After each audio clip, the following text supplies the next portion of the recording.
Hello. তো দেখো আজকে আমি বানাচ্ছি বকফুলের চাটনি বা বাটাও বলতে পারো।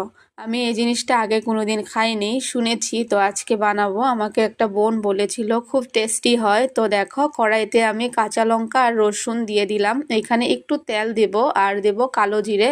সবগুলোকে একটু বাদামি কালার করে ভেজে নেব, আর যখন এটা বাদামি কালার হয়ে যাবে তখন এখানে বকফুলগুলো দিয়ে দেব, দিয়ে পরিমাণ মতো নুন আর হলুদ দিয়ে লো ফ্লেমে ভেজে নেব যাতে বকফুলগুলো কড়াইটাতে লেগে না যায়। আর এটা কিন্তু খুব টেস্টি ছিল, তোমরা কিন্তু বাড়িতে একবার অবশ্যই ট্রাই করো, আর যদি ভালো লাগে আমাকে কিন্তু কমেন্ট করে জানাতে ভুলো না। তো দেখো আমি এটা এখন লো ফ্লেমে ভেজে নিচ্ছি, আর এটা ভাজতে খুব একটা সময় লাগে না, তো খেতেও খুব ভালো, কারণ আমরা তো খালি ভাজাটাই খেতে জানি আর জানি না, তাই আমি এই নতুন রেসিপিটা শেখার পর তোমাদের সঙ্গে শেয়ার করলাম। আরও কিভাবে খাওয়া যায় তোমরা যদি জানো আমাকে কমেন্ট করে জানাও। তো সবাই ভালো থাকো, সুস্থ থাকো, টাটা।